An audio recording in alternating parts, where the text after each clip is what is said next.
Hello साथियों, नमस्कार। How can make zero defect products through problem solving tools and techniques के इस interesting topic में एनके क्वालिटी ट्रेनर के यूट्यूब चैनल से मैं हूं नासिर खान, आपका स्वागत करता हूं। साथियों, इस टॉपिक पर चर्चा करने से पहले किसी भी इंडस्ट्री में हम जीरो डिफेक्ट प्रोडक्ट कैसे अचीव करें, इसके लिए हमने problem solving tools and techniques को इस टॉपिक में जोड़ करके इसको और भी इंटरेस्टिंग बना दिया है, जिससे हम अपनी डे बाय डे की प्रॉब्लम को सॉल्व करते हुए अपने प्रोसेस को और प्रोडक्ट को कंट्रोल कर सकें और जीरो डिफेक्ट प्रोडक्ट अचीव करने की दिशा में अग्रसर हो सके।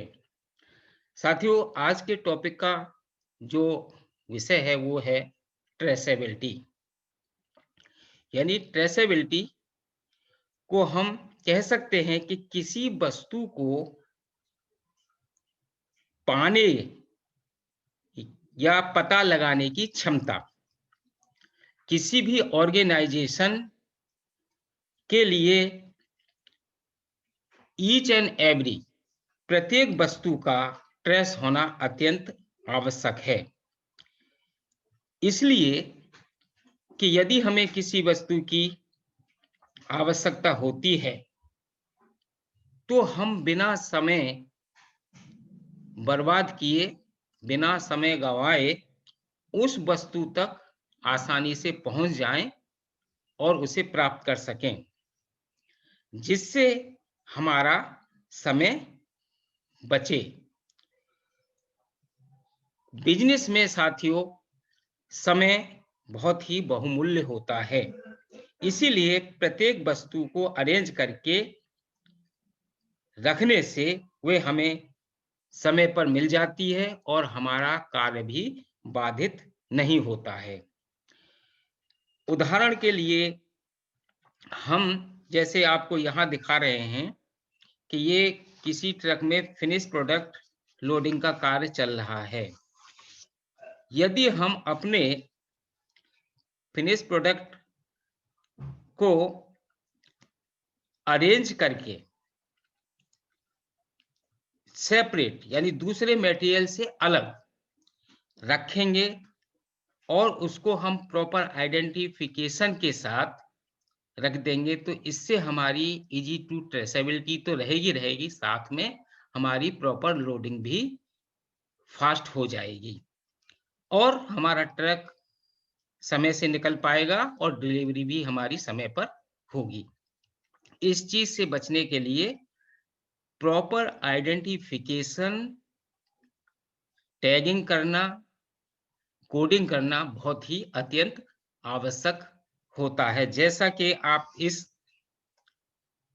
पिक्चर में देख रहे हैं, काफी लोग इसमें लगे हुए हैं जो अपने फिनिश प्रोडक्ट को आइडेंटिफाई कर रहे हैं with the code number, rating और ग्रेड वाइज, जिससे कि लोडिंग के समय में समय बर्बाद न हो और फास्ट लोडिंग हो जाए और ट्रक भी समय से निकल पाए।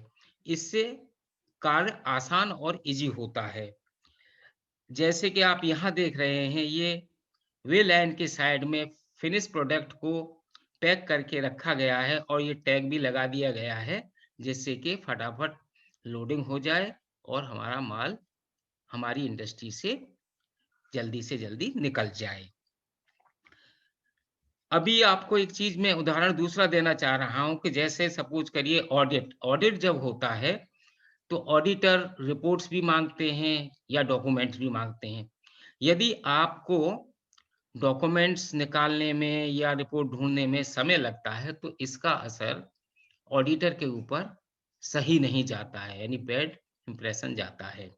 इस से बचने के लिए आपको ये हमारा सुझाव है कि आपको अपने सभी डॉक्यूमेंट जैसे मैनुअल है, प्रोसीजर्स हैं, वर्क इंस्ट्रक्शंस हैं या रिपोर्ट्स हैं या ड्राइंग्स हैं, इन सबको ऐसी अरेंज करके रखना चाहिए कि जो इजी ट्रेसेबल हो जाएं। इससे आपका समय भी बचेगा और स्मूथ ऑडिटिंग भी होगी और ऑडिटर भी हैप्पी होगा। तो इसलिए यहाँ हम आपसे कहना चाहते हैं कि आप अपनी हर वस्तु, हर चीज, हर आइटम, हर इक्विपमेंट, हर एपरेटस को अरेंज करके इजी टू ट्रेसेबल की स्थिति में रखें। इससे आसान होगा। तो अब तो आप ये समझ ही गए होंगे कि ट्रेसेबिलिटी क्या है। ट्रेसेबिलिटी किसी भी वस्तु जैसे product, instrument, equipment, manual, raw material, documents, reports इत्यादि का सही स्थिति का पता करना कि वह कहाँ पर है और किस स्थिति में है, ट्रेसेबिलिटी कहलाता है। How can make zero defect products through problem solving tools and techniques के इस सेशन में साथियों हम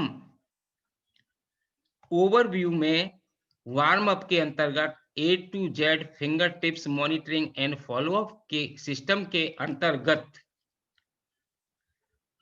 किसी भी ऑर्गेनाइजेशन में छोटी बड़ी एक्टिविटीज जो होती हैं उन पर चर्चा कर रहे हैं। इसका पर्पज ये है कि एक तो एक्टिविटीज के बारे में जानना, साथ ही साथ इन सभी एक्टिविटीज को यानी A to Z finger tips monitoring and follow up system के अंतर्गत इनको सिंगल सीट पर हम मॉनिटर कैसे करें और इनमें आने वाले सभी डेविएशंस या नॉन कन्फर्मिटीज को हम एक डाटा के रूप में कलेक्ट करके रखें, यानी डाटा बैंक बना लें, जिससे कि इन फ्यूचर यदि हमें आवश्यकता होती है तो हम उनको देख करके अपना कोरिलेट भी कर सकते हैं प्रोडक्ट के साथ में, और इस तरह से हमारी रिपोर्ट भी बन जाएगी और हमको ये पता भी रहेगा कि किस दिन किस एक्टिविटीज में कहाँ पर क्या डेविएशन या क्या नॉन कन्फर्मिटी आई थी। तो ये सिस्टम हम इसलिए कर रहे हैं कि एक सिंगल शीट पर हम इन सभी एक्टिविटीज का एक्सेल शीट पर मॉनिटर कैसे करें, इसलिए इन एक्टिविटीज का हम डिस्कशन कर रहे हैं। साथ ही हम ये भी बता देना चाहते हैं कि आजकल तो बहुत से सॉफ्टवेयर मार्केट में अवेलेबल हैं। हार्डली 10 to 15 में जितनी भी एक्टिविटीज हैं एक ऑर्गेनाइजेशन की, उनको फिलअप किया जा सकता है और एक जगह एक डाटा जनरेट हो सकता है। तो ये चीजें आपको करने में इजी हो जाएंगी। Thank you for watching the video. हम आपका हृदय से आभार व्यक्त करते हैं, शुक्रिया कहते हैं जो आप अपना कीमती समय हमारे वीडियो को वॉच करने में देते हैं। आप अपने वैल्यूएबल सजेशंस, वैल्यूएबल क्वेश्चंस हमें भेज सकते हैं। आप चैनल को लाइक, शेयर, कमेंट, सब्सक्राइब भी कर सकते हैं। आप चैनल को शेयर भी कर सकते हैं। आप अगले वीडियो तक मुझे दीजिए इजाजत और अपना रखिए ख्याल। तब तक के लिए इजाजत। Thank you so much. नमस्कार। जय हिंद।